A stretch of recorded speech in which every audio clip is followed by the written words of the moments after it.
Boo boo boo boo boo boo. Boo boo boo boo boo boo boo boo boo boo. Ba ba ba ba ba ba ba. What's going on, everybody? We are at Gebhard's in New York City on the Upper West Side. And I'm with Matt Farah from the Smoking Tire. Hello. I got Stuntbrain to my right. How you doing? I got an angry Vic Henley because he was stuck in traffic. He's getting a beer from Matt, the owner of Gebhard's. He'll be at this table in a few minutes. We're gonna have to go last names. I think if there's two Matts at the table. I said Matt Farah. No, I know, but we're gonna have to stick with the last names. Otherwise, it's confusing as hell in this. And you met Matt, the owner of Gebhard's, and you guys hit it off because he's a car guy like yourself. Yeah. He was doing a track day on his motorcycle. I didn't ask him what kind of bike, but we were talking about tracks. Yeah, he's cool, man. He's very cool, and he was like, "Oh yeah, I'm into cars. I'll check out the Smoking Tire." So. Matt's in town and Stuntbrain's in town. That's right. You're not local anymore. I always forget. You're down there in Delaware. Do you live? Oh, Delaware. Yeah. These guys are in town because we're doing a little something at La Cubana tonight to honor and remember Carl. The Remember Carl tour continues. Vic Henley. And I made the road shirts. I like it. I like the shirt. I'm gonna set you guys up with some of these. We're giving all the money away for this. Nice.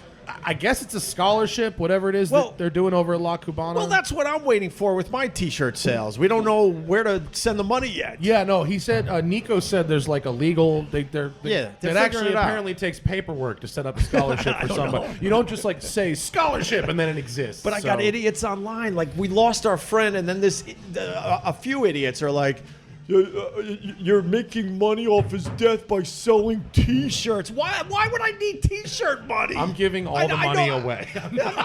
I'm putting in some of my own. I know my career took a hit, but I don't need T-shirt money. Trust me. Did you see what happened here, Vic? Did you open it? No, but I want to really bad. Well, you should open it and see what happens. Well, you're going to laugh your ass off. Like Here, get on mic there, Vic Get Henley. on mic. I know you're angry because you were stuck in traffic, but we got you here, and now we're going to have some fun. Matt Farah brought that. Okay, now I can't get it open? I brought it for you. These are called Plus Gummies. Yeah, Plus Gummies. There were 20 gummies in there, right? Okay. Except it was edibles. It was a little warm in the car. Oh, and the 20 gummies, that's hilarious. 20 gummies no, now it's just melted Jello. It's melted. It's good looking. I'd like a tie-dye T-shirt. We gotta ask Matt for a spoon. Right, I told Matt, you're crazy. We're gonna need just a teaspoon. Yeah, a couple of bar straws, some whipped cream, maybe.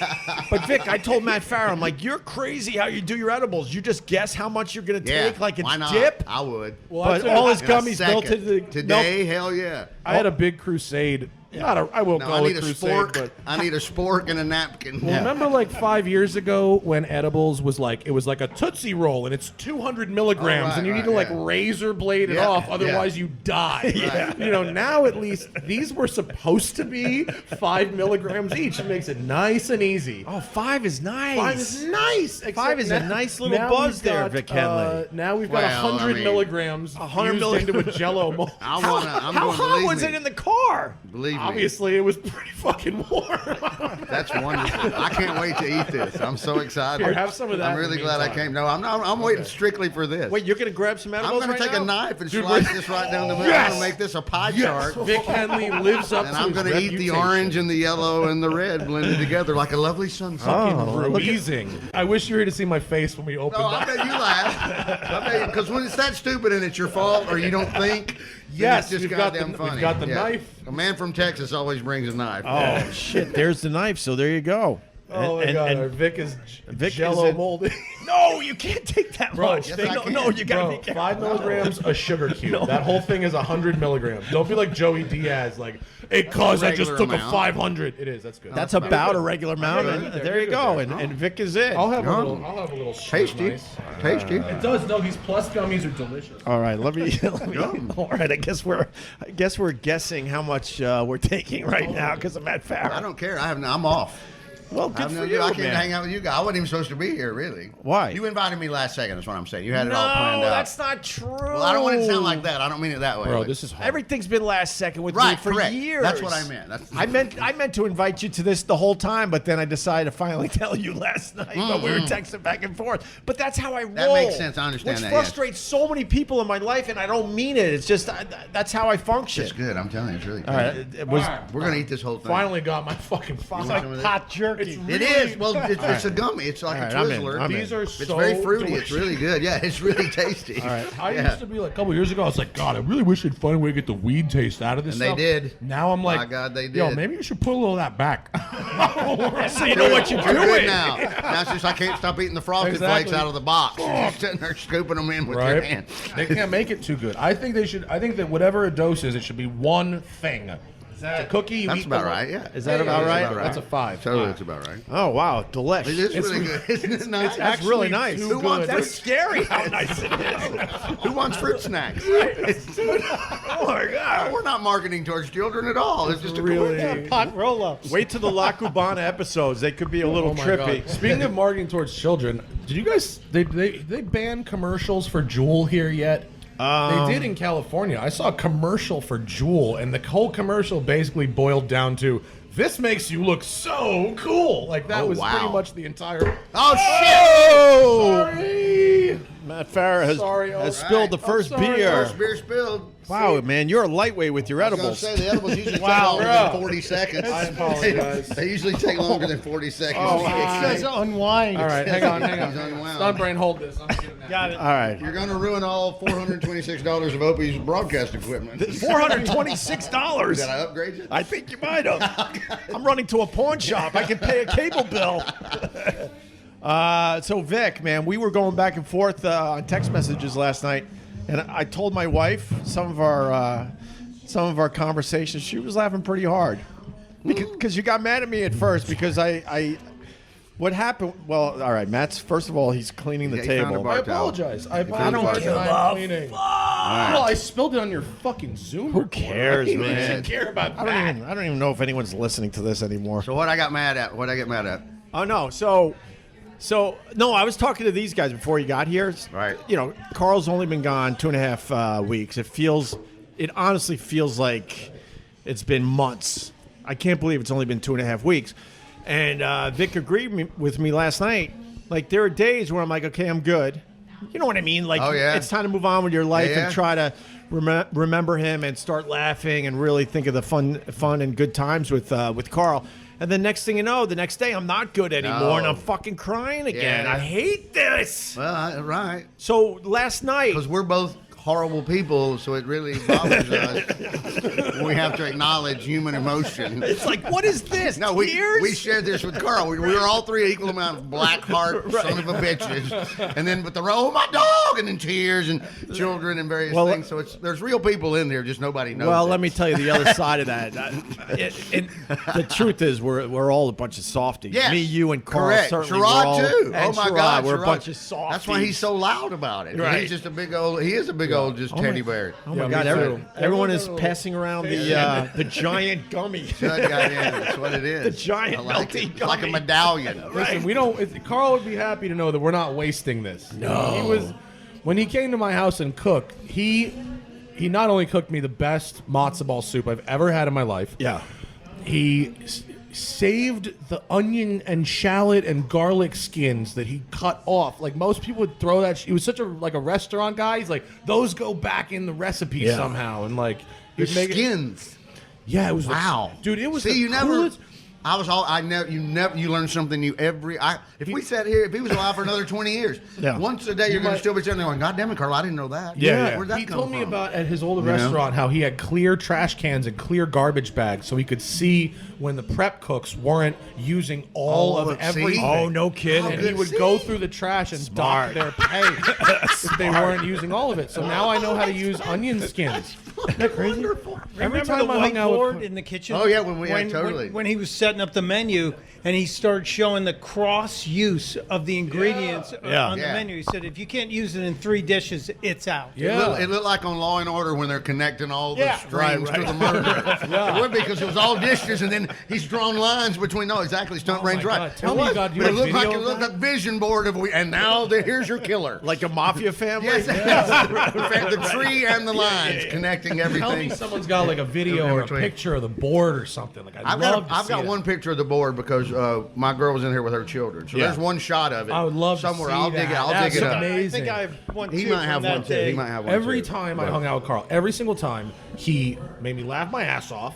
He taught me something really interesting, like onion skins. Sure. and he introduced me to someone else that was like almost as interesting as him. Absolutely. Like other chefs or a stand-up comic or like just some fucking random guy who happens to be a billionaire in New Jersey. What up, Opie? But I'm here to say he introduced me to you. And yeah, also the one thing I'm taking from Carl's death is the fact that he left a lot of really good friends behind. That he introduced me to so many new people, and I'm friends with a lot of people now because of him. And I don't like having a lot of friends. I know. Me and Vic hate having a lot of friends. Right. Why are you doing this to me, Carl? You must be. I'm like texting you to check in. You must be like, fuck, I have a friend. I'm calling people back. I'm being all responsible. I know, me too, brother. I'm all like listening.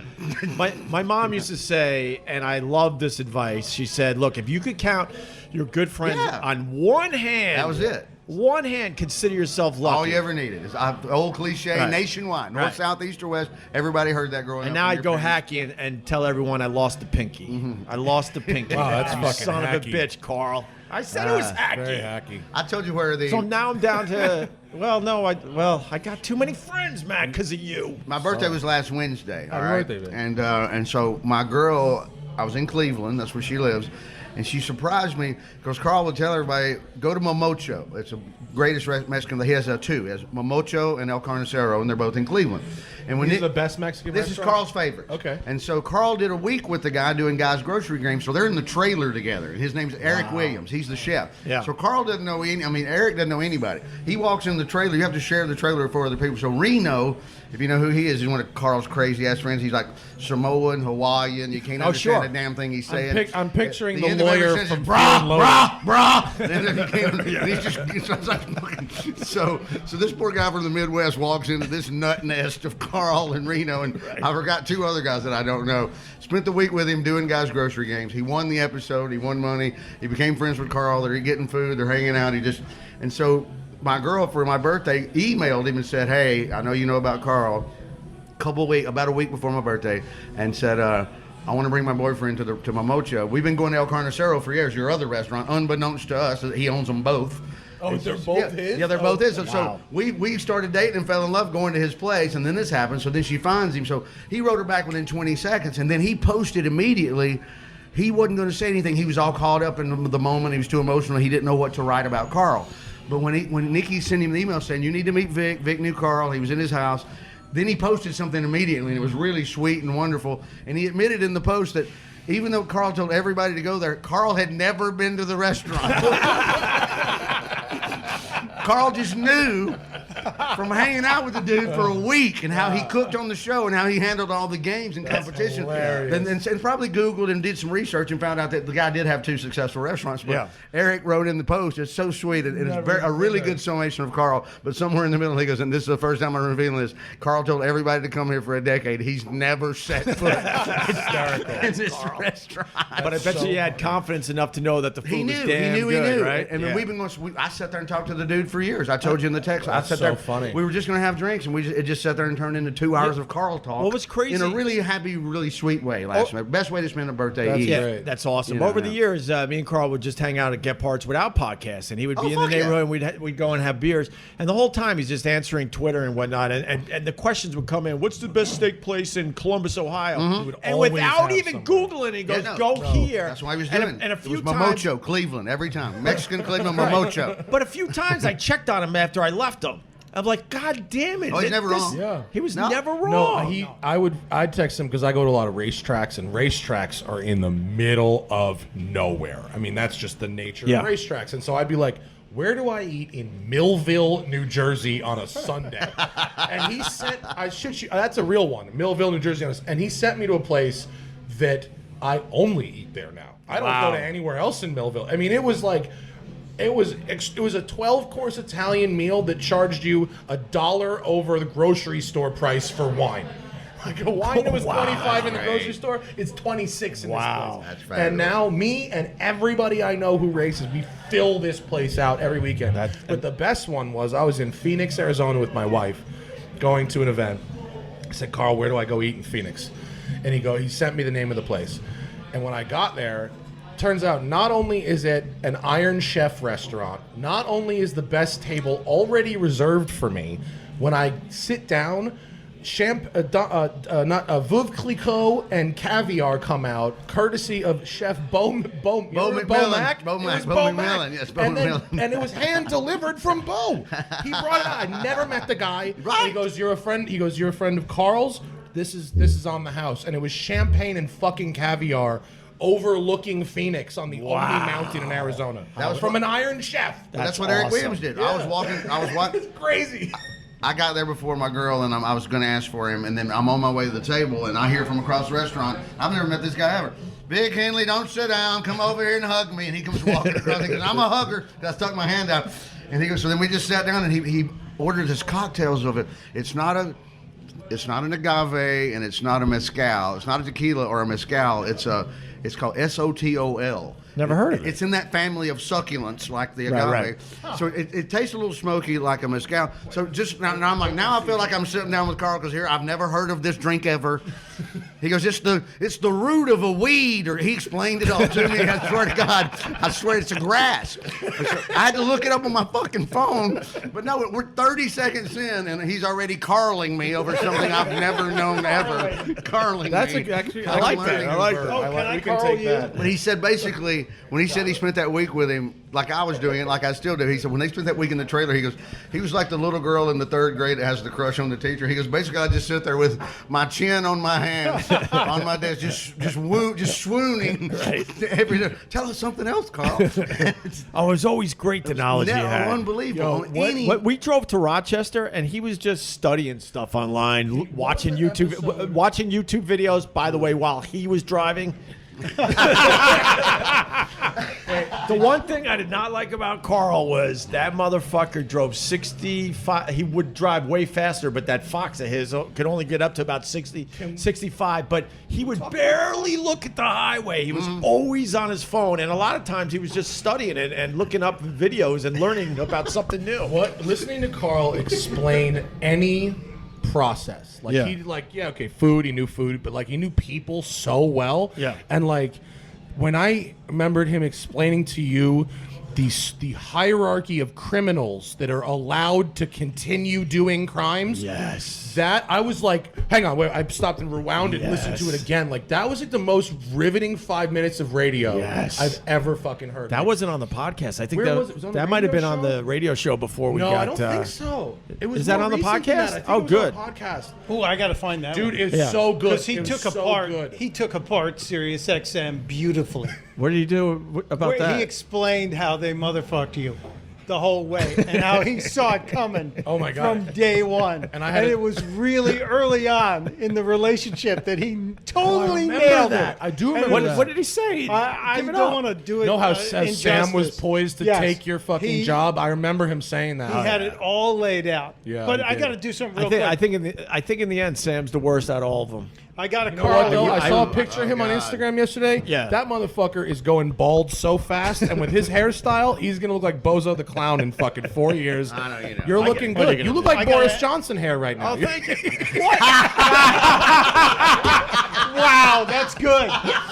Wait, they're laughing too hard. I was going to open with, I was going to ask how you were doing, but then I saw your hair, and so Wow. Sticking with it. I usually get, all right. you do have a little Boris Johnson I usually get happening. Nicolas Cage when he was arrested. Oh, Nick Nolte. I mean, Nick Nolte when he was arrested. Yeah. Sorry. Well, that's Ron, in Ron's joke. In Ron Yeah, White's yeah, joke. yeah. Oh, He messes his hair all yeah. up and he goes, is that Nick Nolte Yeah, or Nick Glenn Nolte. Campbell? It might be the edibles Ron, kicking in a little bit. Ron is the so giant fucking edible. good. I'm working with tomorrow night. Are you? We're in Brother Ruiz territory on Yeah. Saturday in Rochester. Yeah. But tomorrow night we're going to the what I like to call the every state's whorehouse, the capital. So we're going to Albany. Albany. Oh, And yeah. then Albany, we're going to Albany, and then What's we're there to going do in Rochester. Albany? Come to our show at the Palace Theater. And on that's Friday, about it. Which by the time you hear this, will already have No, taken place. man. We turned this one around. I should say we turned it around because they're hearing this now. So last night, Vic Henley gives me a text, and he sends me a link to Jeff Buckley doing Oh, hallelujah! Hallelujah, and he goes, click on this.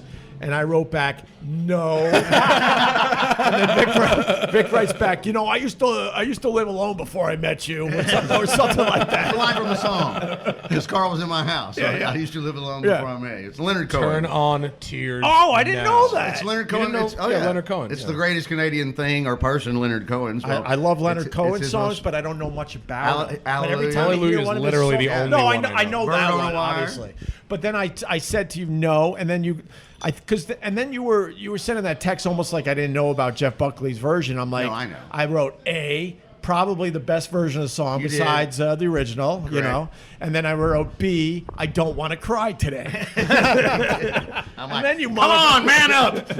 Start crying. And then I did click on it, and my wife's like, "What's wrong?" I'm like, "Fucking Vic, fucking Vic Henley got me again." I cried on Saturday at an Eddie Vedder concert. Yeah? So I went to see Eddie at Ohana Festival, which you should come to. Just Eddie by himself. It was solo Eddie, and Okay. he had a 4-piece string with him, and it was he's really, really good. I mean, he's really good. Did a bunch of Pearl Jam, a bunch of solo stuff, but Covers? Any covers? yes. That's what Oh I boy. try to Okay, think. now He loves I gotta- his covers. No, Then because you Eddie gotta go does. back. Yeah, Eddie loves the No, cover. he did. He did. Behind Blue Eyes. Who just died? He played Just What I Needed. The Cars. The Cars. Cars. Oh, Rico He played Kasich. Rico Kasich. Kasich. Wow. No And then kidding. Kasich. It somebody, is Kasich, I think. somebody else also just died. Carl. Yes, he played a Carl song. No, he played some other. Eddie Money. Eddie Money. No, it was before Eddie Money. It was someone died who was a songwriter and a who I can't remember, who was not a major player but would have influenced Eddie Vedder. I'd remember the name if I heard it, but I don't remember it. And it was an obscure song. But This what is was in the my most wheelhouse. If I had more clues, I could get this. Keep going. I Keep cried talking, it. Matt. I cried it. Just breathe. Yeah, that's the song, man. That made me think about Carl. And then I also, the most surprising thing about that show, which will bug you out, you know Kelly Slater, the surfer? Of course. Yeah, absolutely. So he goes, Eddie goes, I'm going to bring out Kelly Slater. And I go, well, that's an interesting decision. Okay. Yeah. And He sings. yes, he does. Yeah, he sings and with Jack Eddie, Johnson. He's Eddie all goes, those man, Hawaiian boys." if I could surf half as well as Kelly could sing and play. And I go, what the fuck is Eddie talking about right now? And then they do Indifference. Wow. And Kelly does the Ben Harper part. Sure. And having seen Ben Harper perform like 2 weeks ago, Right. Kelly Slater destroys Ben Harper on both guitar and I vocal. knew he sang. And I cried again because not only is he the most handsome man ever Yes. with the best bald Yes, head, yes. now he's singing like almost better than Eddie Vedder on stage. Right. I'm like, oh. Lives in Hawaii. That's not fair, God. No, Come not. on. You're sitting there having a Herman Munster. Yeah. Oh, the movie. I love that. I used to love that. That's Oh, good. okay, good. I love that. Thank you. You like that I reference? love Okay, that thanks, Vic. reference. So let me. I used You'd to like love that, though, That was A good couple one. things on this now. First of all, is there a recording of this so I could hear it anywhere? I don't know. Probably eventually. I don't think have they Sirius sell the XM bootlegs. anymore, and I used to love the Pearl Jam channel. It but is the best channel on boy, there. did they get rid of my VIP account Out immediately. the window. Wow. Out the window. Like before your card stops Oh, working. wow. You're thing. You driving to work and the radio just goes preview 1. Yeah, that's what he gets. That's all he gets now. Preview 1. Right, Then it goes exactly. straight to CB radio. Then it goes straight to CB radio. Breaker. And here's the second thing. So Eddie Vedder goes solo. Yes. And he plays Pearl Jam songs. He plays some Pearl Jam songs, But some what makes solo it songs. different for the fan? Oh, dude. Well, he did Corduroy, just him and an acoustic guitar. I mean, imagine Corduroy pretty cool. with he really opens his show in a real campfire vibe. Like he doesn't even use the screens, like the big screens, for the first 5 songs. So Hannah was kind of like, what the fuck? I can't even really see him. He's just on stage. And then he kind of works his way into it, and the That energy means you have goes to up. listen. Because But I he always really chose his forces you campfire to vibe listen. thing. It was great. I always thought these big bands, and Pearl Jam's a perfect example, that the rest of the band has to get jealous when the lead singer goes and does his solo stuff, right? Well, always. I mean, I think everyone in Pearl Jam has side projects, if you think about it. Right. Every member of that band plays in other bands. And I think that's probably why that band is still together and why they're still so good. And they play each other's songs sometimes at the live shows. I heard a rumor that they don't really. You know what? Matt would know this. I've done I love 53 shows. That's one of No, I those. see That's your killer. No, that's killer. No, I know. I love those guys. No, I heard a rumor that they No, don't. he's They don't yeah. really socialize much anymore. Pearl Jam. They don't hate each other, but they're kind of doing their own. I wouldn't be surprised. I mean, Right? I mean, imagine you started a band in fucking college. Would you like be chilling with them like every day? What else would you have to talk about? I don't know. I do know they have their own buses. So like when you go see them at the stadium, there's 6 identical dope ass Prevosts outside, and I really enjoy that. Right. That's pretty cool. I think if you're into Pearl Jam, seeing Eddie solo is a different enough experience. A nice twist on the same thing. Plus, those Into the Wild songs are so good. I love the They're so good, the Into the Wild songs. Big Hard Sun? Yeah, he closed with that. That was the closer. This festival's on the beach. Do you know who sang that song originally? No. Vic. Nope. Is that a cover? God, yes, it is. I did not know that. The Big Hard Sun? Yeah, I didn't know that. A little band called Indio. Really? Look it up. Look it up up top. There you go. Pull that one out of my There you ass. go. Nice. And Does the that go back to original, like Boston, maybe? Or how far back does that go in the radio that career? song, Indio, has to be mid to late 80s. It's a really old Yeah, I song wouldn't at this know. point. I And the did- original... Yeah, you should. No, I'm not that if you good. don't know? And the original song is, I mean, Eddie Vedder did it to a T. He didn't fuck with it too much. And the original itself really holds up. Huh. I would recommend you check out Indio. What's the official title? Hard Sun? I think it's called Hard Sun. Just Yeah, Hard yeah, Sun, yeah. look it up. But That Into the Wild soundtrack Ah, is, as it's far amazing. as like solo debuts go, fuck me, that is good. That's a good record. My autistic brain just goes. My Indio fact is that's Iron Man's son, Robert Downey Jr. That's his son's name, Indio. Oh, really? Oh, shit, Yeah. you're right. Is he named after the You're right. town where I he don't was know. conceived I at think the Coachella? ink- I It's think where it was a Coachella tribute is. to ink. It's purple. Yeah. I just made Stuntbrain almost spit up his beer on a horrible joke. That was a horrible joke.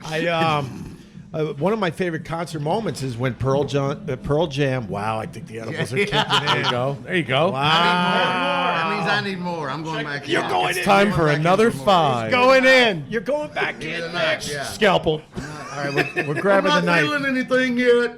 The solution there is to always eat more immediately. Was that 20 edibles that melted together? Yeah. It was 25 milligram. You didn't have very much, honestly. It's not much. Well, then I hit the pen a little bit. What are you going to do? I mean, look, what are you going to do? What are you going to do? Sometimes For you Carl, got to do for it. Carl. If he was here, he probably would have. Yeah. All right. Vic is digging in. No, one of my favorite concert memories of all time is when Pearl Jam does An Elderly Woman Behind the Counter in a Small Town.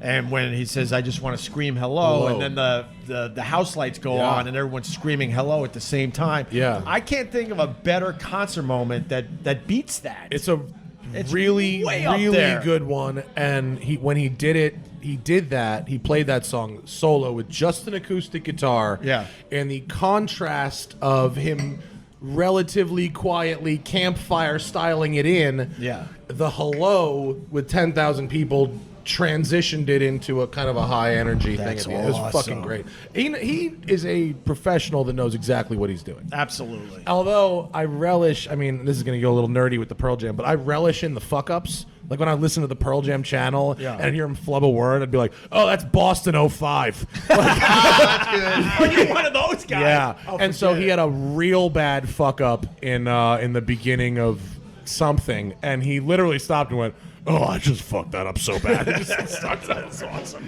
And I find that very charming. The second woman I was married to and divorced loved them and was always playing that song. Yeah. And her mom was very prim and proper, Fancy Nancy. And Fancy Nancy hated that song because my ex was playing it all the time. And she would go, is that better? Is that better? I wish he would fade away. I wish he would fade away. Is that better? She never called, is that better?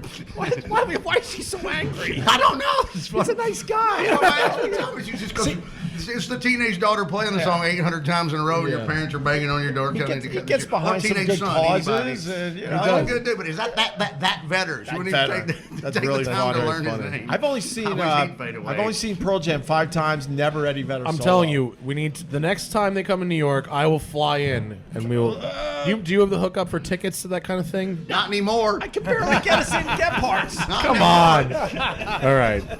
We're scalping. I saw him with the first time I saw him was Lenny It was Blind Melon, Lenny Kravitz, and Pearl Jam. Oh wow, that's a lineup. Outside at the Santa Barbara Bowl. That was probably great. Yeah, it was an amazing. But that was awesome. That was one of the best shows. Shannon Hoon. He died right out. Yeah, that within. Were 6 they months. good? Were they good live? They were amazing. Really? He's running. He jumped off the stage and was running up the aisles. Oh, cool. Him and Lenny Kravitz both did that. I was a little too young to appreciate them aside from No Rain.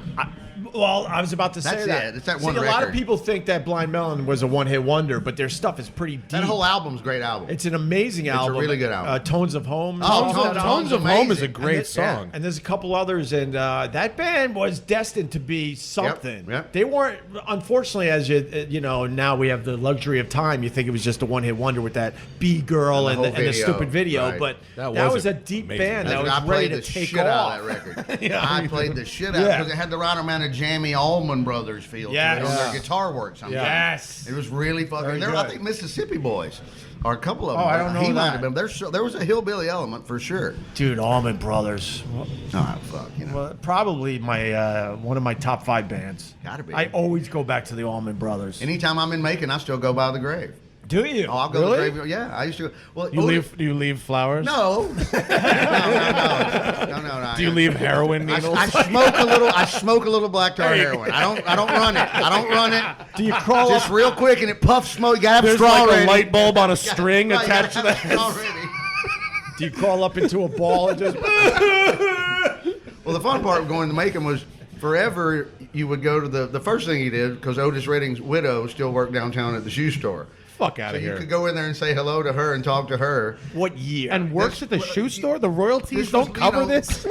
Early, they really fucked the black man. late 80s, early 90s. She was still still there, because that's when that club opened, and I would go down there, and everybody knew it. All the mute Tom Rhodes and all the crazy music comedian fiends would go, Otis Redding's she's at Pick and Pay. What's God, the name of it? that's a good tourist Discount shoe attraction. store, Pick and Pay. And you had to go down there, and you could go in there, and she was just as And great. she was She's cool? so sweet. She's amazing. What'd you talk to her about? Otis. All the other interesting things going on in her life. And then how sad it is that she's fucking standing here working at the goddamn Pick and Pay in Macon, Georgia at the age of 70. Did you or buy whatever. shoes? What you- There was mainly women's shoes, so you couldn't.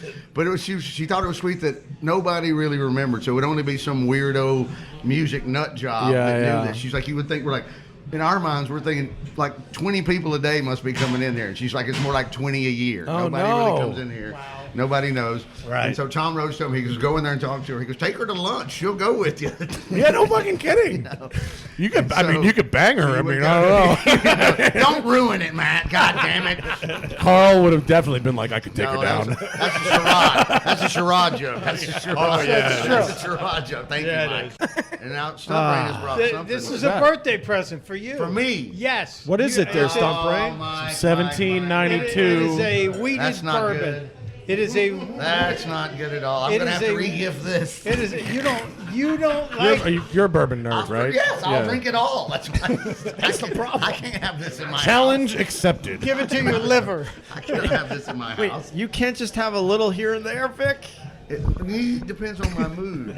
Right. You know? When Carl left a giant tequila, a Grand Patron special edition something, and I learned that if I kept it in the box, so I would take a drink and have like a little nip, and then I put it back in the box like it was unopened, and then I put the box in the floor.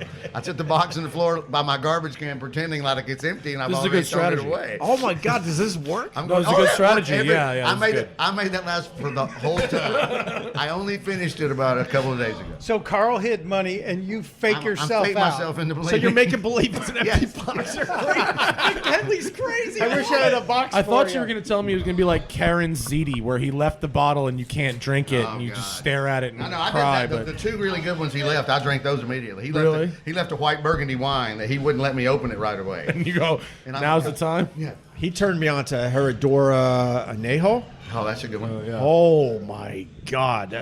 Now I love tequila. Well, Ron White's extra añejo. No, his That's the best one. Ron's is really is good his too. shit really good? No, Yes. yes. Is it? The Yes. number one is Ron, legit? Extra Yes. añejo. Only añejo. It's in old bourbon. That's the only tequila. It's in old bourbon barrels. Oh, So okay. it's as dark as this. Oh. It's a dark tequila that looks like a bourbon. Neat. I felt like one of those snooty wine people the first time I drink it because I'm getting hints of vanilla. And that's not what you don't say that to Texas tequila drinkers. No. You know, here, let me just tuck my penis in between my get, legs. I don't get them hints. Yeah. What kind of fucking hints you talking about? And then Ron was like, that's because there ain't no bourbon barrels. It goes right into it. Oh, we were both just flamingly I'll tell you, as a kid and in college, what wrecked it for me for tequila was stupid Cuervo. Oh, yeah, of course. Cuervo sucks. It's so overrated.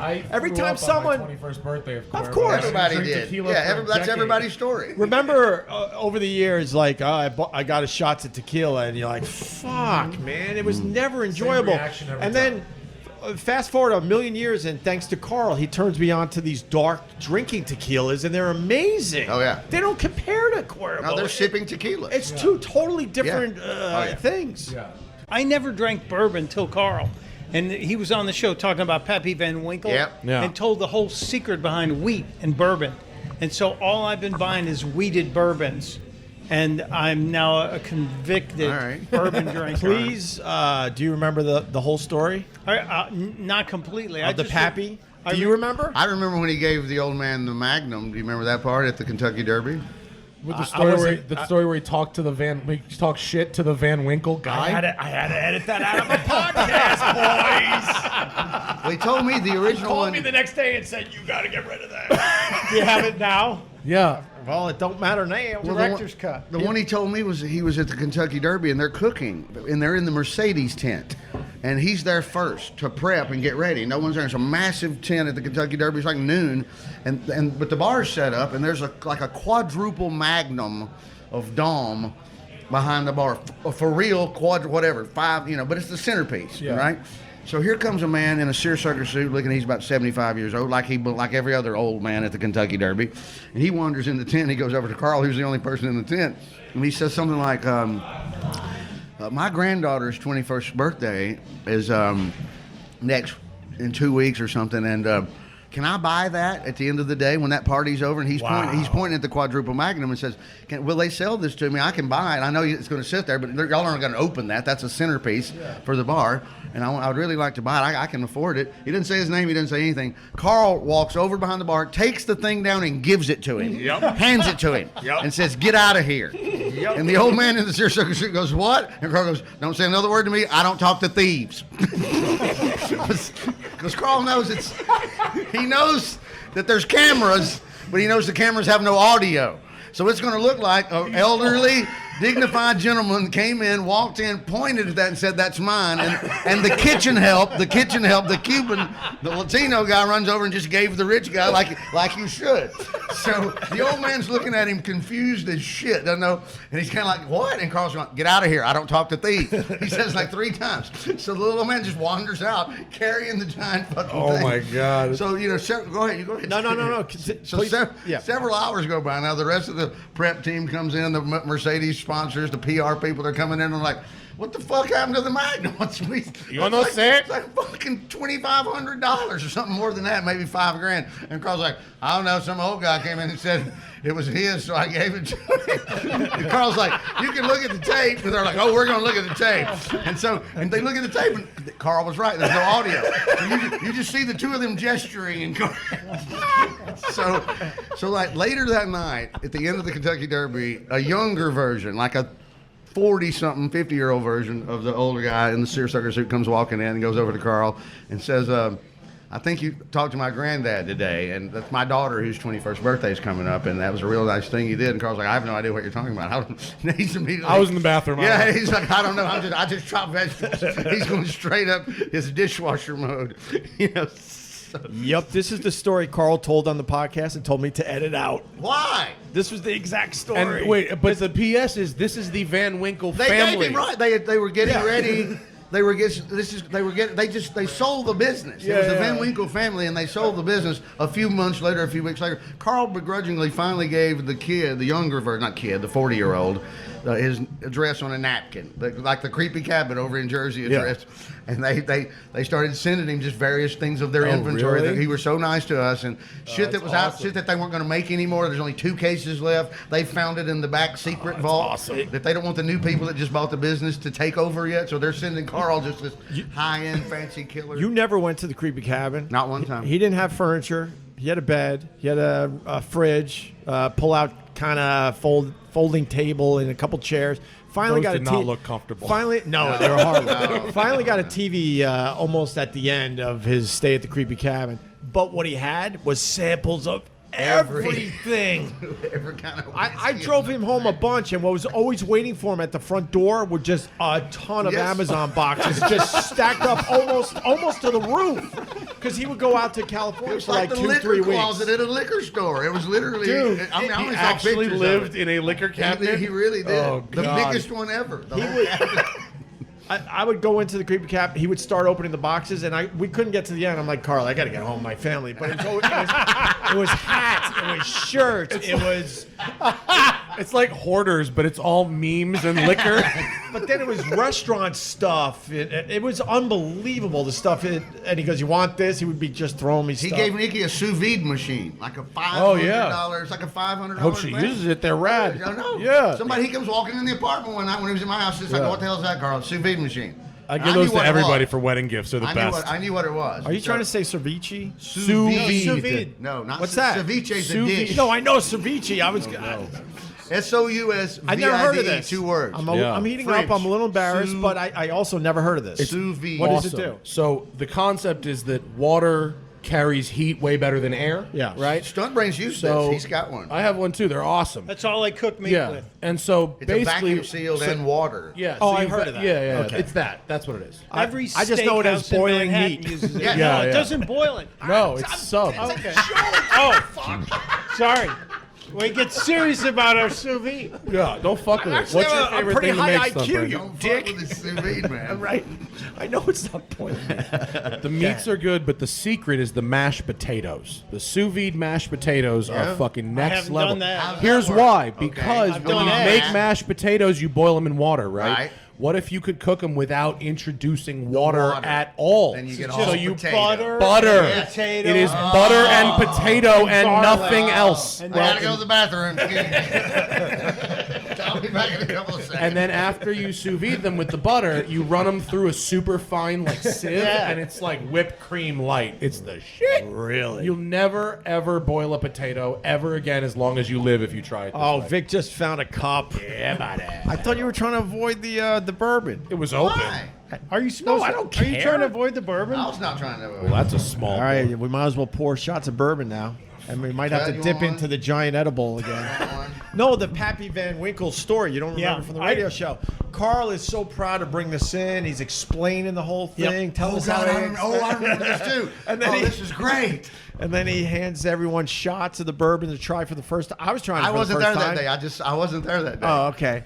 And then he's saying how special this bourbon is, and I'm like, "What, this?" And threw it over my shoulder at the wall. And it's the 23-year version, right? yeah, yeah. 30, maybe 30 even. I don't know. And those, But you faked him, or did you really throw away the real bourbon? I thought you did a switch and threw like Coke, and when he wasn't looking, you did a switcheroo maybe. it plays better if people think I did the real thing. I'm not sure. I wasn't there. I could be wrong. You But just dove no, in that's and fine. blew up. You his could have bit. rolled. You could have rolled with it. No, and I said edited it in a way where it still looked like No, it. it totally. It's so. But it was a switcheroo because I did. Oh well.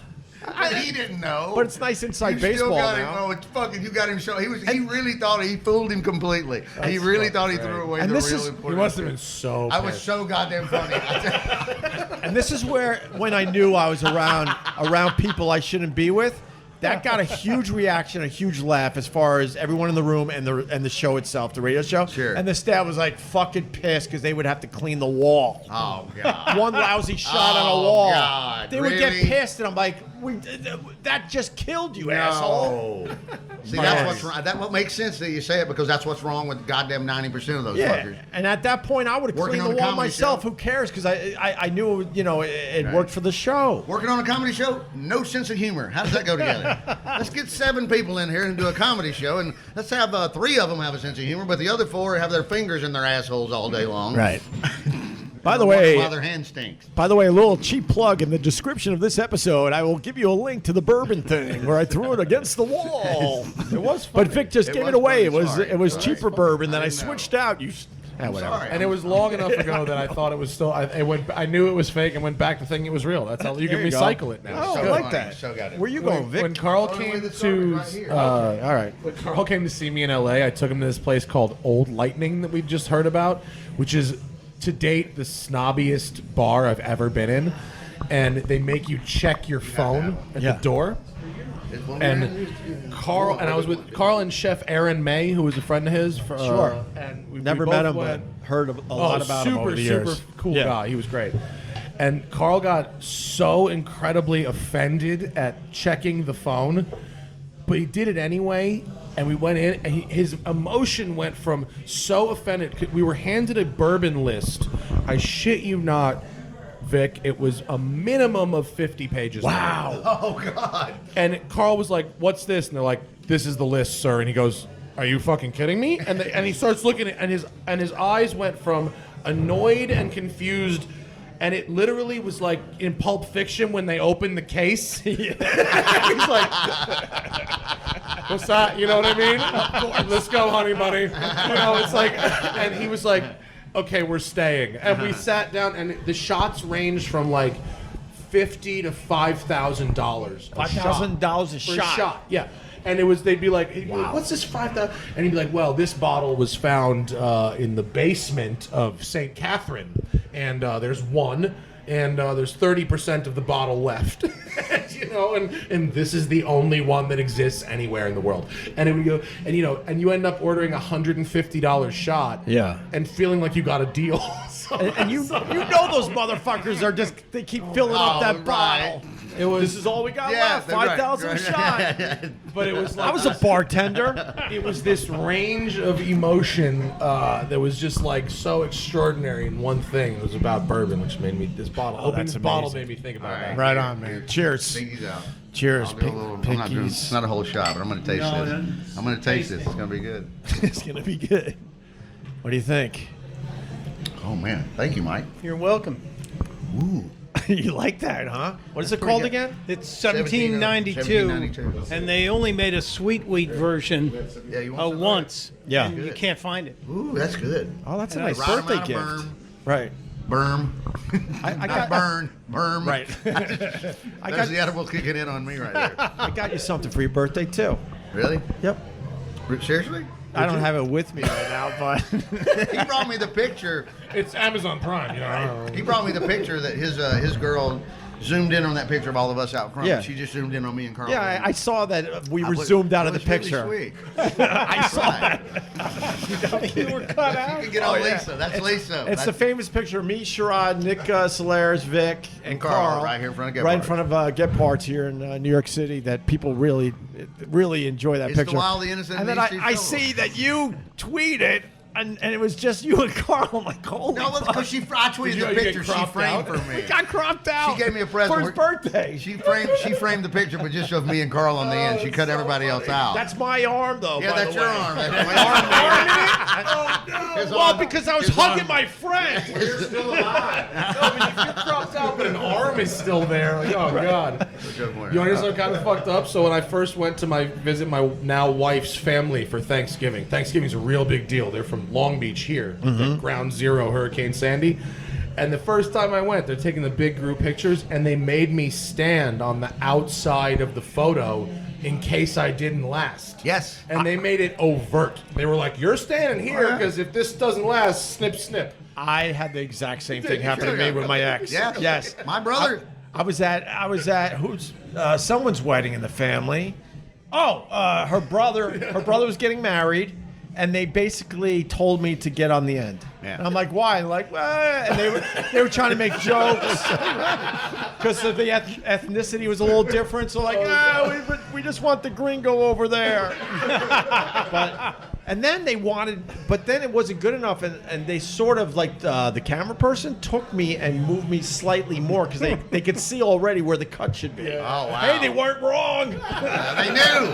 Thank God, Carl, wherever the fuck you are. My I older had to do outside of the photo on year 2 as well. It was until My- year 3 that I got to stand. Oh no, this was year like 5 for me. really? Oh yeah. My older brother said it to my middle brother's wife. It was his second wife. Same thing. Move on down there on the end. We're not sure if you're going to make it. Just said it at Christmas. Said it in front of everybody. Did she make it? No, she didn't fucking make it. She didn't make it. No. All right, so maybe these people. But it was just so odd. There's 12 or 13 of us standing there, and that's the meanest thing ever. And he thinks he's just smiling. He thinks it's funny. That's really funny. So she didn't make it though. I just want to say Matt Farah is in town, and we're going to go to La Cubana. Hopefully that'll be the next episode, unless these edibles kick in. We're recording more more over there. Yeah, we are. Oh, shit. This is the pregame? I said that earlier. I thought this was the thing. Huh? What time are we supposed to be down there? 5? Soon. 6. Yeah, are we early. recording before it starts? I'm recording the whole fucking thing. You don't know his MO? The flyer thing said 6. I don't do anything unless I can know record the it. Right, he thinks he's I know the MO. Nick Ross is going to buy him a hat that has a light on it, so that way when the light goes on, we know he's recording. Because you never know. That's assume so great. he's always recording. But there's no reason to hang out unless you could document it. Right, Oh my that God. kind of knows. You have become See? an influencer. You are like no, he's not. No, it's Don't. I'm half kidding and I'm half not, because when I've been doing this a really long time, and when I'm in situations, and especially Vic and Carl used to frustrate the hell out of me, because when they got going telling stories, I'm like, fuck, where's my recorder? So when you're sitting in situations where amazing stuff's going down and your radio mind is thinking this is great radio, but you can't record it, it'll drive you insane. So that's why I'm a hermit and never go out. Legit. it works. Like that's like your strategy, and it fucking works. It's true though. But it works. I don't even great. like walking. I like starting my podcast, before it's supposed to start, because you always get the best stuff when you're saying hi and whatnot. Yeah, when we did the one at the restaurant, we got a fucking really nice, live, hard in. Yeah. Oh, yeah. No, I have a real thing about actually separating work and fucking It's home. hard. But, my show is, about something. So You've got a show? I do.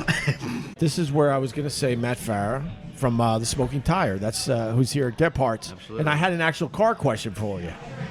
Oh, we want to talk about Kevin Hart, right? Yes, I want you to play. We want to talk about Kevin Hart. Kevin Hart can fit in the glove compartment of a Dodge Viper. But if you're trying to answer that question, that's the But answer. you do I know need the answer. jaws of life to get him out. You wouldn't need the jaws of life to get him out. Kevin Hart had a shop build him a custom, I think it was a 1970 Challenger or Cuda, okay, which are basically the same car. It had a Hellcat engine in it, which is a 700 horsepower engine. It's probably double the power the car came with, okay? He lived on, or I don't know if he lived on, but they were driving on Mulholland Highway, which is the road that, Mulholland Drive. Not Drive, No, Mulholland, Highway. okay, it was sorry. Mulholland Highway. It was Wait, what's the difference? They're different roads. I did not know that. Me either. Oh, okay, thank We're both God. stupid at the Okay, same good. time. Mulholland No, Drive. I like being stupid with you. I agree. If I'm going to be stupid, I want to be stupid with Vic. No problem. Mulholland Drive is up over the hill by where the 405 goes over into the valley. Okay. And Mulholland Highway is sort of divides Malibu and Calabasas. It runs the ridge of the mountains out by Oh, I know Malibu. that. Yes. Okay. It's Now where you said that. motorcycles and sports car guys go out I there. think what I wanted to say by the difference between the two roads is it as windy as Mulholland Drive. Mulholland Drive is very tight, but it's also like a dense, LA neighborhood. Mulholland Highway is the properties are 5 acres, and so it's a very sweeping road through the mountains, and people do live on it, but it's also the kind of road where sports car enthusiasts and motorcycle enthusiasts go for fun. Okay, it's really like suburbia. It's the New York equivalent of Greenwich, basically. So he wanted to see what that car could do. No. They were going home. He lives out there. Oh, okay. They were going home. Okay. Allegedly, someone else was driving his car. Also, a third person was in the back, and there, I think, wasn't really a seat there. Okay, so this is a custom car, right? And there either wasn't a seat or it was a very basic bench with no proper really restraints. And this is a custom car, okay? Look, it was sold in 1970, so it left the factory then, and it's been through however many stages of restoration and whatever. And in this custom build, it I think just had basic fucking lap belts because it's a 1970 car. Okay, right. You have a shop restore a car, and they will put whatever safety system in it that you tell them to. Right. Otherwise, they're gonna pretty much leave what's in there. The car's old. It's got a ton of power. If allegedly Kevin wasn't driving, I don't fucking know, but lost control over a very mild crest, spun the car, went through a fence. Because the car's old, it just got straight crumpled. I mean, you see the pictures? The metal. Just Can you grab a picture of your phone? No, you see the picture? We all did. Can you grab a picture of it? We all did. It's like, it's mangled as fuck. I mean, it's bad. So, old seatbelts, no airbags. There may have been a partial roll bar. I don't even really know. But the bottom line is with the car, I mean, look, you crash an old car, you're going to get hurt. Let me look at this. This is fucking, that's brutal. That's a crash with injuries. oh, good God. Yeah, it's bad. It's really bad. It's ugly. It's amazing all three survived. That's what I was about to say. And amazing. frankly, if I got to be honest, I drove by that crash site, incidentally unrelated. Like the next day, I was out for a drive, and I went by and I saw the fence that was all fucked up that he went through, and the remnants of road flares, and I was like, "Ooh, somebody had a bad one." And when I got home, I saw it was Kevin. You Hart. didn't know it was Kevin Hart's. No, I just saw a crash site. Yeah, and because it was in a place where I go. Yeah, and that's like when you crunch the aluminum can in your. It's bad. Belushi in Animal House. Yeah, Just crunching the beer can on his bad. Good God. It's really part of the danger of there's a lot that is appealing about having an old car and putting a modern powertrain in it, right? Better engine, better transmission, better brakes, better suspension. When you crash an old car, the only way to make that car any safer is to put a whole cage in it, which is what you would do with a race car. Yep. And if you do that, you then have to have special seats and special harnesses and a helmet because if you have a crash, even if the car stays in one piece, if you hit your head on that roll bar, you're dead instantly. Same thing, right? The car might as well be an aluminum can at that point. You're dead. I mean, in fact, it's a very sad story. Very recently, this young girl who was a promising racing driver, up-and-comer, had a very bad crash, not on the racetrack, driving a caged car on the street, and got into a very minor accident. But without a helmet on, head hit the roll bar, dead. 20 years old.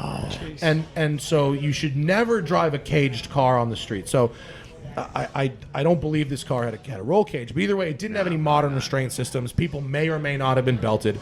So the controversy is that one of the passengers, I don't think Kevin Hart, I think is suing everybody, as you do. And so the panic that's now happened is, if I build you a custom car, you crash it and you get hurt, can you sue me? Right. I don't think that will hold up in any court. I don't think custom car builders... I don't think there's any way to make an old car safer. I don't think it can be done. You can put a cage in it and it's a race car, or you can leave it alone and it is what it is. You can't airbag it. You can't add air. Well, there's no crumple zones. There's no way the engine's going to drop down under the frame. Without crash testing a bunch of them and doing a bunch of modifications and seeing what works, there's no way to know how to make it safer. Why can't they add the airbags at least? Because airbags are designed to work specifically in the car that they are installed in. It's not just a one size kind of fits all system. So the computer chips and all the talking. Yeah, and you also have collapsible steering columns and crumple zones, and there's a lot more to it than just airbags. I mean, look at the roof of this guy's car. Like, an airbag wouldn't have helped him. Have you been in a crash with an airbag? No, I never. It's a holy bad. fuck I know it's bad. moment. I know it's bad. You're already scared because you just got hit, and then out of nowhere, poof! Yeah, and then there's dust everywhere. It's the famous story. I went up to see Brother Weeze, who you're going to be seeing within a day here. So I'm slugging along in radio, and then we finally hit, and let's just say sign a ridiculous contract. I went up to see Brother Weeze to celebrate because he's like a father, a brother. Yep. He's everything to me. Right. And we had this beautiful trip across the Great Lakes to Canada. We were going to drink wine the whole way and listen to the Dead and the Allman Brothers, by the way, Vic. Not bad. And we'd stop in the middle and jet ski in the lake. Oh, shit. And then we would throw all At what point did you fuck? After the jet skiing?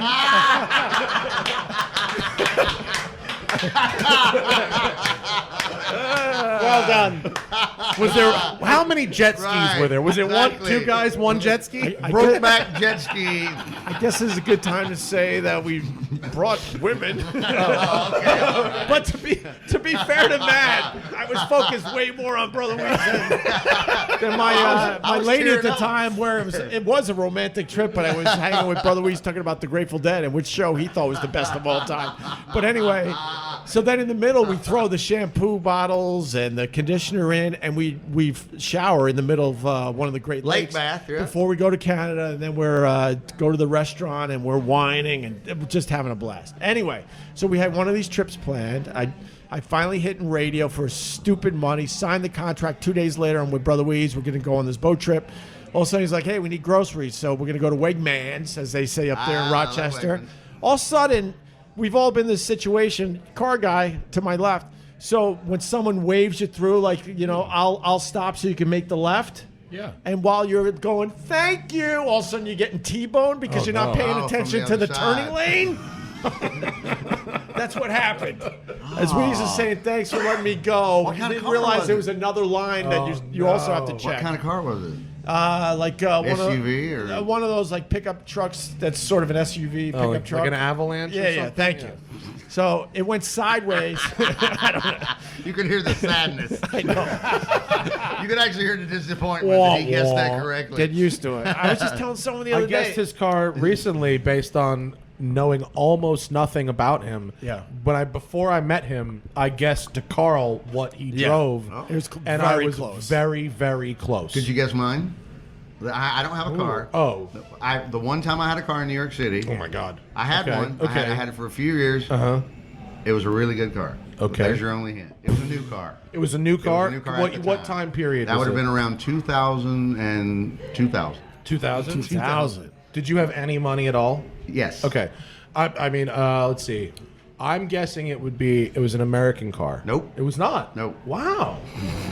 Yeah, I'm surprised by that. Surprised. I would say Southern boy like yourself I've bought from two Alabama. cars my entire life. Two cars ever. yeah. Neither one were an American car. The first, Okay. when I moved to LA from here and had to go out there in 92, I bought a car. Yeah. And it was a great car. That one worked out great. And then my idiot ex-wife, number one, talked me into buying the car I'm trying to tease you about right here. I don't know, man. Maybe a don't think- Lexus? You're in the neighborhood. Was it like a Toyota? No. It was like something like an Infinity or something. Japanese luxury, pseudo luxury. No, I don't know. Volvo. Oh, it was a Volvo. Sedan. Really? The S80 Volvo sedan. Oh, really nice I sedan. wouldn't have guessed. Really Wouldn't nice have guessed. car. I It's knew the more only- about Opie when I guessed his. It was the only car I ever drove for it because I go on long road trips, Those are 7, good. 8 hours. Yeah, they're good. I've never been able to lean my head back. Oh, the You'd headrest be afraid to lean position. your head on the headrest because everybody drives a car. You don't really lean your head Yeah, back. headrest position is key. And God Almighty, this was the only car. I'm like, oh my God, the dude put me in the seat. It was a guy I went to high school with. I bought it when I was home in Alabama and brought it up here. He goes, lay your head back and pretend you're riding for like 3 hours. And I'm like, I'm afraid I'd fall asleep. Yeah, that's why I don't. Comfortable. That's why I Volvo don't put does my really head good back. But it was seats. amazing. Yeah, they do great seats. Absolutely, it was a great car. Mercedes employs spinal surgeons to do their seats, and I drove an S63 Mercedes. It was like a $200,000 convertible, and I wrote 3,000 words on the driver's seat. I didn't write anything about the car. Oh, wow. I just wrote 3,000 words on the seat. It was so amazing That's that like I didn't. 15 pages. What was It your was best? 3,000 words. I think it was 5. 1050 It was a five, page. 5 and change. Yeah. What was your best line? I was a couple years ago. I can't. I can't do a callback, but it still exists. Why was the seat so amazing? Well, I mean, on top of being sculpted like absolutely perfectly, ergonomically, like I've had 2 back surgeries, so I'm like hypersensitive to this shit. Perfect ergonomics, and on top of that, it had over a dozen inflatable bladders in the back of the seat that could do like 12 different programmed massages, one of which was a simulated hot stone massage where it would pump hot air into the bladders. It was the dopest shit you've ever fucking I know where you're going with this. Go ahead. It was so awesome. Go ahead. Go ahead, Do it. bring it home. With the happy ending Option, yes. You actually you saw pressed it on another my button. face? I did. Little towel pops That's up. called the Robert Kraft package. Oh, very nice. I want to get back to him, but really fast Patriot about Robert special. Kraft. Patriot special, not the Philly special. He's the getting Patriot off special. because they're throwing the video out. They're saying it was unconstitutional. Oh, really? So they don't have any video evidence that he was ever in there. So he's going to actually technically walk on this whole thing. But then I don't again, think it's everyone really will know about that he went to a convicting strip him. club. Right. Are you here for Whacked sex? off. Yes. No, we were here to talk about video games. You have vodka and condoms, sir, Yeah. and she's 12. So back to the seats. Oh, they're just amazing. I didn't have Hot anything stone. else. Hot They were, stone. they were, Hot the hot stone. stone I'm gonna get massage back is to pretty much the game over. Your accident. The Thank game you. over seats. So I Yeah, right. Thank you for Stuntbrain. So it's 3 lanes. It's he's waving you through. There's one to turn left, one to go straight, and obviously a turning lane to the right. So the middle guy, you know, the first one already had an opening. The second lane goes, hey, I'll stop, let you take the left. He doesn't check the third lane, which is the turning lane to go right. This guy hit us going like 50 miles an hour Oh, right where I was God. sitting. I just On saw your it. side. Oh, it hit right On there. your side, okay. But we were up high because we were in a avalanche. I didn't realize like knowing what an avalanche was is a cause for being teased on this program. Like what? Everything is a cause. You would know what an avalanche is. No, you're Everything miss- is a cause for No, it. I was using that like I now have this knowledge and make them believe people didn't, hear how stupid I was earlier. Whatever. No, I'm serious. That's why I did that. I know. So anyway, Wee's waving, taking his left into the supermarket. That's good. We get T-boned right into a telephone pole. Into a telephone pole. All 4 tires blew out. All 4. Did you go up on the curb and just? Wow. we didn't- But still, for all 4 tires. 4 to is blow, bad. That's yeah. a big hit. And the airbags go off, dust everywhere. That was more scary than anything. Did you gunpowder. actually take an What airbag is to it? the face? It's gunpowder. It is It's 20 gunpowder. It's 22. You know what? Oh, it's the shell that makes the It thing. actually is. Yeah. it's an Really? act- Oh yeah. It really is an explosion That's what with it smells. gunpowder. It smells It's like like, oh my gunpowder. God. You The come out of an worst case accident looking scenario- like powder. Yeah. Yeah. If you the worst case scenario, GSR all over your face. Oh my God. No. and it smells like gunpowder too. Yeah. If you get I in a let it crash smell at like gunpowder in the 15 morning. miles an hour, like just over the threshold right. of airbags, It'll bam. absolute worst case scenario. Yeah. It's like getting punched in the face by Tyson plus GSR everywhere. So Oh my God. So you might have solved something. I broke my nose. That That was airbag. Totally airbag. no It's kidding. incredibly common for All airbags. these years I've been, heard of that, actually. That's the number All one these injury years. from Yeah. airbags. Break nose and break ribs. No, it was. I broke my That's a nose. common one, too, is But ribs. all these years, because I got T-boned, I've been telling this story that I thought it was the rear view mirror that I hit. I mean, it could be, but it was more likely the No, airbag. man, because I don't know. That airbag I just comes assumed that's what it straight was. up at Yeah. you. So Could've here's the been airbag. best, and this was the point where maybe my ex realized I wasn't in love with her. Oh, I like these. I know you do, man. I'm very This excited. just took a great turn. You have piqued my interest. So now the airbags, the dust, bad accident. Wheeze rolls down his window, and me and him crawl out without checking on our women.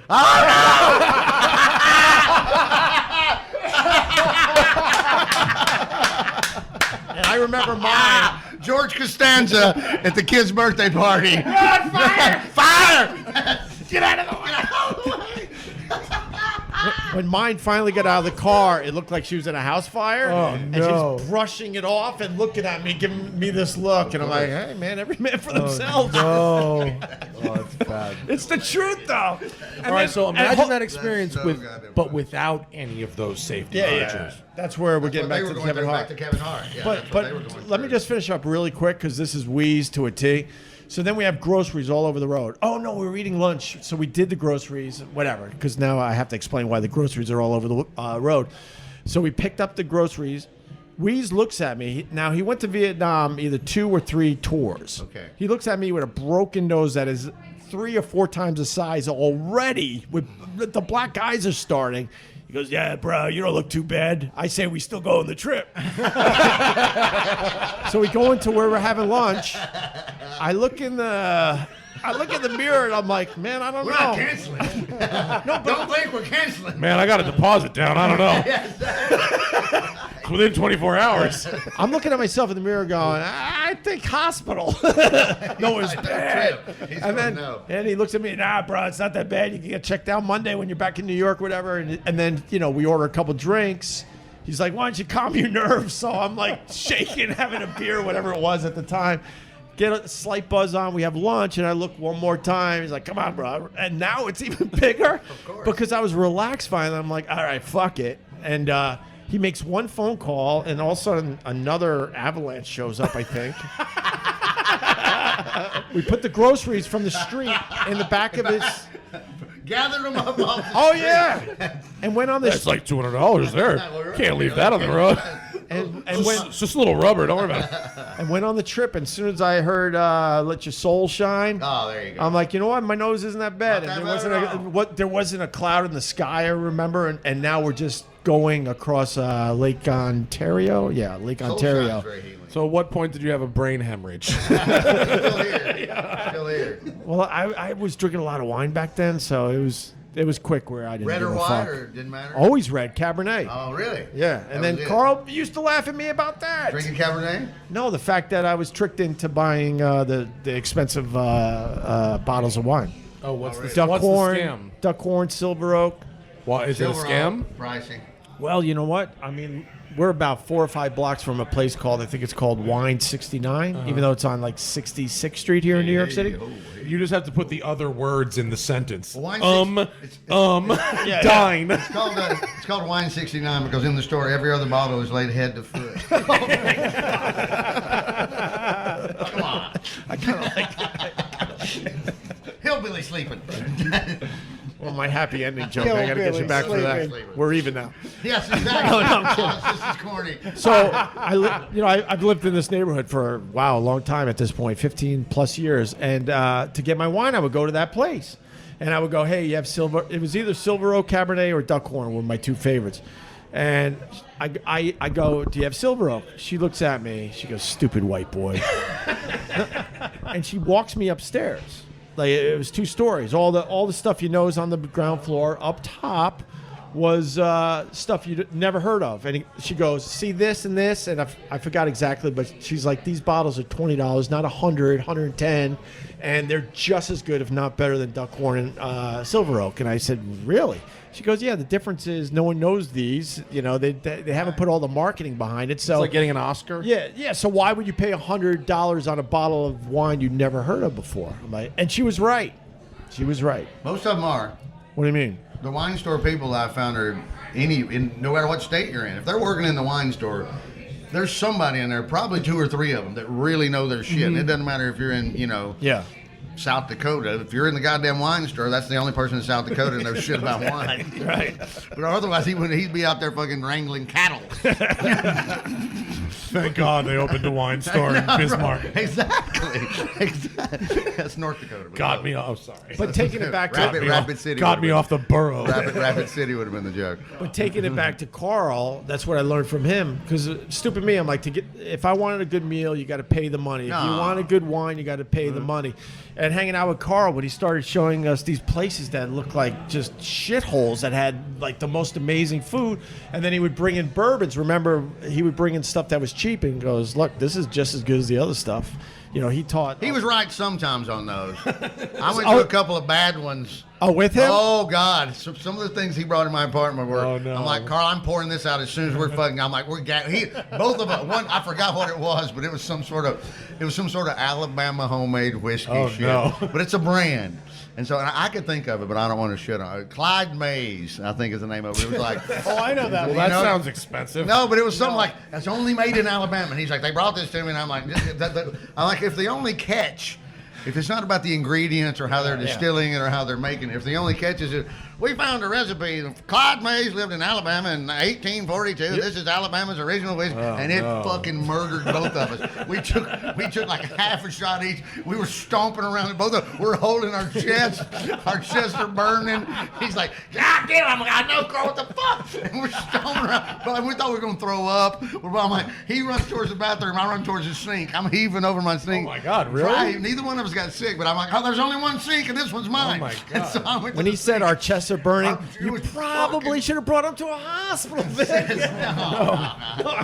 But it was god fucking awful. And then it took us 5 or 10 minutes to stand there. Like, we're sweating. It's like, then I'm like, glug, glug, glug, right down the that goddamn bad? drain. I mean, think about the amount of terrible shit that I could think about the amount of stuff people send me and how much of it is good and how much of it is terrible. And if you translate that into liquor, you're gonna drink a He lot had of a garbage. 90%. He had a 90%. That's pretty back fucking there. good. There was one other thing that was some sort of because all I know was licorice, and I don't like. Sambuca? I don't like Sambuca or Ouzo. Fernet Branca. But it was something. Yes, I think, but it was something. Well, there's the other one. It's called Jeppson's Malort, which is a liquor. So Fernet Branca is like Pine Sol, basically. And the hipsters in fucking the Midwest try and pretend like that shit is delicious, and they're all lying.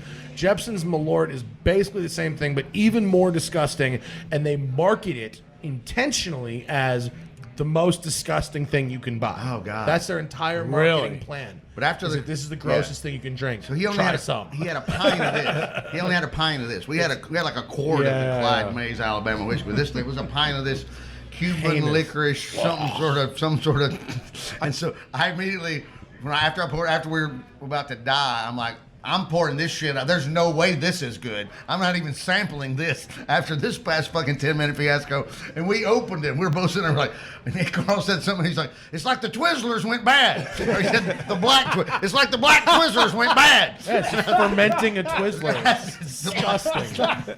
Yeah. A fermented Twizzler. Like the black Twizzlers went bad. We got to ask Matt about the Corvette. Because you drove. What can you tell us? I can't say much. I can't. Well, so I'm the new Corvette. Oh, okay. I did drive the new Corvette on the racetrack and on the road, but I'm not allowed to talk about it until October 16th. Okay. I can talk about. I can't say driving impressions. That's the cutoff. How's the seat? Very comfortable. Okay. I fit in it with a helmet on, which is good because I'm 6'3". So me with a helmet is good for people who want to go on racetracks. You can fit golf clubs in the trunk behind the engine, which is kind of crazy. What's the first year at 55? What's the first year of the Corvette? The first year, 53, and okay. you don't want one. No. My roommate from college brother has a 55. 55 is the first year that you might conceivably want to actually drive around. It's cool. He used to tease him with he was going to give it to him or let us have it one year at college, and then he'd conveniently change his mind every goddamn time. 55 is like the one Bill Paxton was driving in True Lies. The vet gets him wet. Like that? That's a 55. Yeah. This one was blue and white. Had a real cool pinstripe. The scallop on the side. Yeah, that's the first year you'd actually want to drive is a manual and V8. We never knew he owned it because he's 13 years older than my roommate. And we were home one year for Christmas, and he's from Annapolis, Maryland, and he drove down in it, and we're like, he sent the wife and kids in the family car, and then he drove it down just to show us because nobody'd seen it in forever. So his older brothers were teasing him like, does it even exist anymore? He goes, all right, I'll drive. So then we saw it, and then he started teasing us through the holidays. Well, maybe I'll let y'all take it back to Auburn just for the semester. So we have boners throughout Christmas break thinking we're going to get to do mean. This. It's just right. And then he knew, and he drove it right back to Annapolis. You probably told everybody you were bringing a vet back too. We did get to ride around our little crappy Alabama hometown in it for a couple of weeks during the Christmas holidays. Yeah. So we were that helped. That just, now it would be like, let me get an Instagram shot. Just watch across the wheel. Does every astronaut still get to lease a vet? That was a dealer year? thing. There was a dealer in Florida. Whatever the dealer is by Cape Canaveral, like in the 60s, would give astronauts Corvettes in exchange for publicity. And so like Neil Armstrong and all them like very famously drove these like gold Corvettes that they would buy for $1.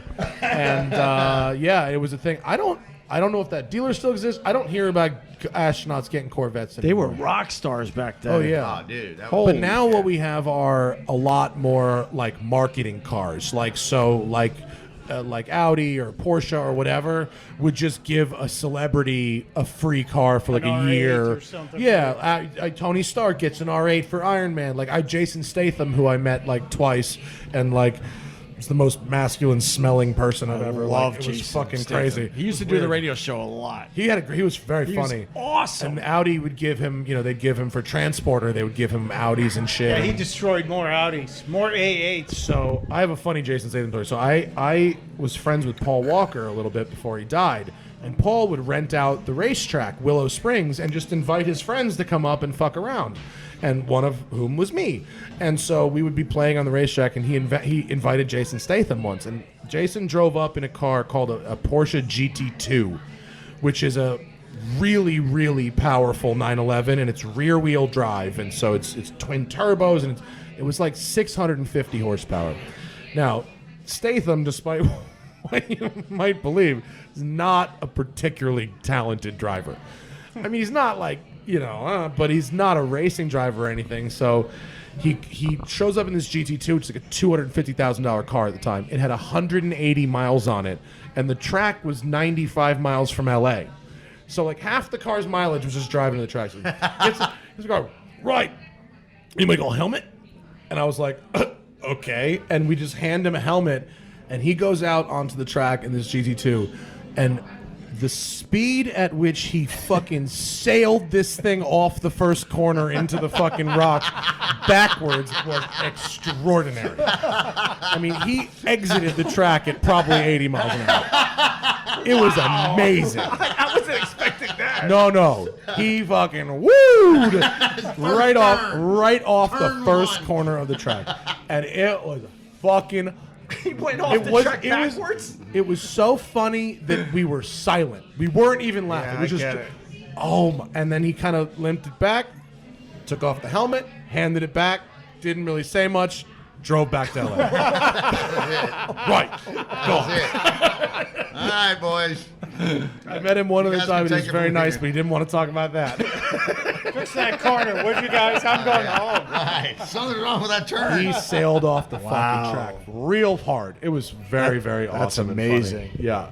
We should, Paul was good with the track days. He'd rent out the track for his buddies, and That's pretty cool. It was cool. Have you ever been in obviously, the NASCAR? Have you ever have them strap you in? With I've driven one, and I've been passenger with Kevin Harvick. And Yeah, okay. Oh, wow. Kevin Harvick he's quite a driver. You have a lot, like, I don't like watching NASCAR. It's just not my thing. But like the respect for the drivers and what they're doing in the car is just like Now, did they have crazy. It's crazy. Because Fox really told me he got in one with Awesome Bill from Dawsonville, Bill Elliott back in the day. Oh, that'd be rad. And you have to kind of crouch. There's no other seat. There's just the driver's seat, the bars in there. And then I was put into a demonstrator car that did have a second seat. They had him crouching. They had several straps. That sounds like, well, this is Bill Elliott. This is probably 80s or Yeah, it early was. It was 90s. probably They didn't give a 89. fuck. It Dude. was 89. They used to get in the car and beat the shit out of each other. They don't care. And he's got him. They've got him. Like cross seatbelt straps, and they're telling him hang on to the roll Get bar. the got him fuck duct out of taped here. in there. He's kind of crouched down next to him. This was definitely before Dale Earnhardt died. Now, yeah, 1,000%. This is Awesome Bill from Dawsonville. This is literally all my stories are 30 years old. Just learn that. Everything will be a better place. Just assume if I'm talking, it's at least beyond 1990, somewhere further. Awesome. And so he said that all he could remember was, and they're screaming, and Bill Elliott goes, "You want me to wind it out?" He's like, "We're only going like 165. I can take it up to about 185." He goes, "I can get it 200 on the straight."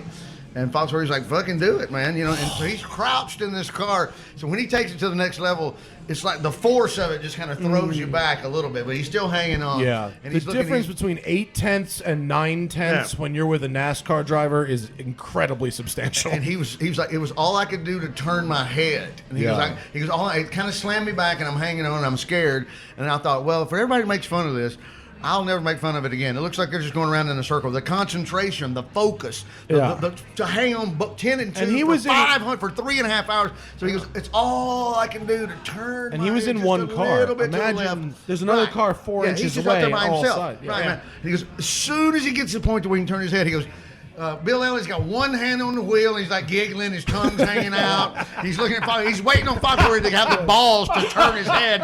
And Bill Elliott's going, "It's cool, ain't it?" That's all he said. "It's cool, ain't it?" But- Foxworthy's going, "The track! Because it looks like you're. I've seen it 500 times, Jeff.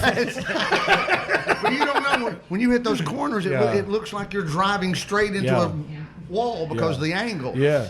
And he goes, It's the coolest. Cool, ain't it? But I have to tell you, that's one of the most dangerous things I've ever heard of a human doing. Going on in NASCAR unbelted in a not Well, he was seat? belted. He no was seat. belted. He Fuck, wasn't seated. That's crazy. He wasn't Sketchy seated. as hell. He wasn't. Do you remember Dick Trickle back in the day? absolutely. So Dick Trickle had Greatest name in sports I mean, the best ever. racing driver name of all time, isn't it? Except for, oh my God, who's the black guy? Willie T. Ribbs. Willie T. Ribbs had the best racing driver name ever, but Dick Trickle. I don't know. Dick Trickle's pretty Impressive. impressive. Best man. NASCAR name, certainly. True. He had a cigarette lighter and a pack of smokes installed in his dash. And there's video of it on YouTube because I used to fucking rock open face helmets until Dale died. And during caution flags, he'd have a fucking smoke during the race. Yeah. And they would air that on television. Oh, there's Dick lighting up a little smoke. The awesome. Marlboro number 44 Grand Prix. They built the Talladega track. the Talladega track is 20 minutes from my house. We camped there growing up, when like in the Scouts and stuff and kid trips. And so there were 2 hotels in our town growing up, and the 2 race weeks a year, you had the Winston 500 and you had the Talladega 500, and they sat empty the other 50 weeks a year. But those 2 weeks, those 2 hotels were sold out, and all the drivers stayed there. So we'd go down there. So you're in the pool with Buddy Baker's kid and fucking Kyle Petty. They're all 12. We're all kids running around. All the drivers are there. They're always getting in trouble. That's for so they're a little funny. too grab-assy. There's always somebody. There's always a couple of cheerleaders that wandered over there who were like 18, maybe. Oh my God! There's always something weird going on. Emphasize the maybe there. I remember a couple of nights. I remember a couple of nights where both my brothers had to go rescue a couple of their girlfriends girlfriends, right? Because they got over there partying with the NASCAR boys, hanging out with Dick Trickle. Yeah, I'm 21. Yeah, I'm 21. Yeah, I'm 21. Cale Yarborough. Hell yeah, I'm 21. Yes, I'm 21. Cale Yarborough is David Pearson. I'm 21. Whatever you want. Buddy Baker. Hell yeah. Cale Yarborough is like the kind of guy who would race NASCAR with like a gun in his fucking suit. He was a bad man. David Pearson was good too. They were all that's old school. Benny Parsons. They weren't exactly good people. They were there. Full on hillbilly. Full on. Totally. There was always. There's stories about NASCAR in the 70s and 80s. They're not really good. Really? Yeah, they're not good people. They weren't. Even the heroes sometimes were not good my people. 2 brothers are walking in like, why is she? I'm listening to my mom here whispering. Somebody's crying. Why is she crying? I thought Cale Yarborough was a nice man. He told me he loved me. It's like finding out there's no Santa Claus. That's fucking crazy, dude. Super creepy. I'm just because I'm thinking about the kind of hotels that are near racetracks and what those pools look like, and just it was a being Holiday Inn. surrounded No, by it was not. A Holiday Inn, your standard, kidney shape. Put a Holiday Inn and a Ramada Inn. That was it. Now, then, when the track got built, Talladega realized that they had no hotels. We were 15 minutes down the road, so they started building stuff up. They got the state to put in another exit, and now there's Hampton Inns and Comfort Inns and all that. But the first 11 Talladega 500s. My older brother was Grand Marshal one year. That's awesome. He got to ride in the praise car. That's fucking cool, yeah. Because their whole campaign was Why was he there? Because he's a football player at Auburn, and that's all you got to cool, do. All you got to do is have one good year at the community college, and hey, you want to drive the pace car? Yeah. Give him a whistle. Somebody get him a whistle. Mary Bryan was not available, but Terry Henley is. Oh my God, that's so fucking funny. So Ron White got to do it like 5 or 6 years ago. Yeah, of course. And it's big and then now. Yeah. And so I was talking to Terry That's why I about. let Ron fucking drive the I was pace car. talking to Terry about something else, and I go, our boys down here. He's Grand Marshal, and my brother goes, tell him he's 38 years late. Been there, done that. My dad was a Grand Marshal of the Atlanta Journal 500 in 1990. Oh, there you go. See, And I rode Atlanta. It was at the Atlanta NASCAR, Atlanta Speedway. Right. Not Road Atlanta, but it was crazy. Flew in a helicopter into the middle of the NASCAR track. Perfect. I actually still have it. I got this little kids. I was 10, so I got a little kid's jacket signed by Dale Earnhardt Sr., Richard Petty, Rusty Wallace. I mean, every driver was cool. I'm like 9. There's like 27 of us in the back of a U-Haul, like right out of Coyote, like bringing Mexican people across the border. And we were up to the gate, and you could hear them. There'd be 2 of them in the front. They know, and everybody knows they're just letting you get away with it. But the guy at the gate's like, "Is anybody in the back?" Nope. It's always a no. We're crammed in the back, 42 people. Camping gear, all camping gear. It was so much fun. There's no party like the infield. Oh my in God! NASCAR I race saw car. things that a 9-year-old should never Yeah, see. it's You should not crazy. see some of these things I saw. The craziest race from a partying perspective I've ever seen is the 12 hours of Sebring, which is an endurance race. It's 12 hours long, sports cars, and it's in Sebring, Florida. And it's like kind of central Florida. Kind of the middle of nowhere. Middle of fucking nowhere. You get away with a lot. A lot, yeah. And so you have the infield inside the track, which is all the big sponsor tents like that shit Carl was cooking for, like that. Sure. And then you have the outfield. And the outfield is, because this race is in March, it's fucking redneck spring break. And That sounds awesome. It is Florida. craziness. And so the track is completely flat because it's an old airport. So it's really hard to watch, actually. It's a shit race to spectate. So what do the fucking rednecks do? They build bleachers, contraptions, really tall structures to get their own vantage points, and they're often on wheels, and they fucking drive these guys around. Not up to code. OSHA has not been No on code. scene. No code. And it's craziness. I mean, it's like Central Florida meets you know, I don't know. I don't have the second half It of that might be joke. the I'm sorry. birthplace But I of get it, Florida though. Man. Yeah. You know, all the stories about Yeah. Florida Man. They all start in Sebring, but I can't recommend it enough. We should start wrapping up. We got to go to La Cubana. We do. For the next episode of the OpieRadio podcast.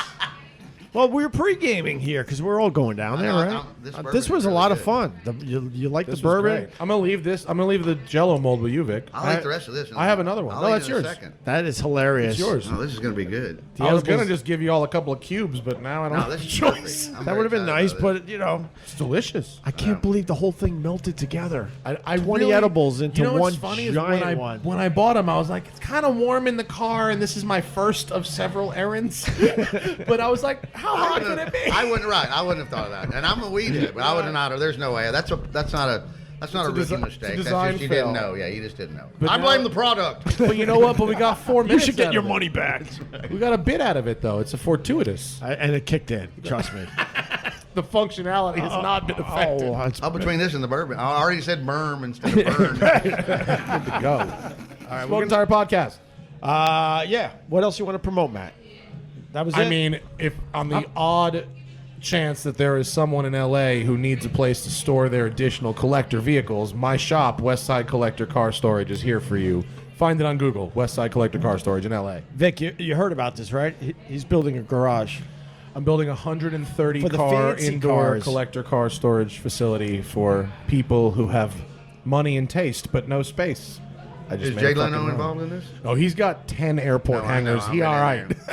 I was one of the stupid. I was on the show one day a million years ago, Yeah. back at Sirius, and I had the chance to go and didn't go. You can go. He It's offered possible me to and go. Foxworthy to go one day, million years, and we were going to go down just with him on Sunday, and he was going to. And I went, I don't think I'm just going to watch football. I just, Oh, man. And you should have heard I said it that day on his show down in Sirius. no. And he was perfect Jay Leno because he just eviscerated me for the next 10 minutes about how stupid a choice that was. To And not I turned go, down yeah. to go with just him, me and him and Jeff, Yeah. and it would have been fun. No. If you ever get another chance, you definitely should go. I've been. It's amazing. He said after spoiling that one, I would never be offered another chance. No, he said that day in the studio. He goes, 'cause I said, I'm like, I'll go now, and he's like, you'll never be offered. Let me just fill this in quickly. So Jay Leno comes into the old radio show and just destroyed all of us. Really? Oh Murdered. my God, He murdered murdered us. Is Me, so Jimmy, good. Daryl Hammond was there that day. That's right. Gaffigan was there that day. Jim Norton. He walked in. It was like a goddamn Gatling gun. Yeah. He just came in and He mowed everyone That's over. hilarious. It was- I did an episode of his show, and it was me and him hanging out together at a rally school outside of Seattle for a full day, and he told some of the funniest fucking stories I have ever heard, and it was great. And we started talking about taxes or something. I saw how the cars are taxed right off because he's got a show. He goes, no, I pay all my taxes. You don't ever fuck with the IRS. You think Nick Cage chooses his own movies? Nope. one of the greatest lines.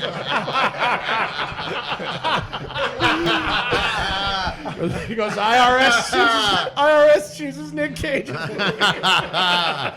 not going to do better than that. No, that's it.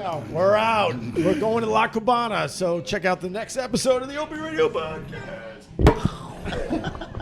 I'm glad I got a closer, even though I had to do Jay Leno. Okay, a Wegmans. Wegman's bad. He picks his own movie.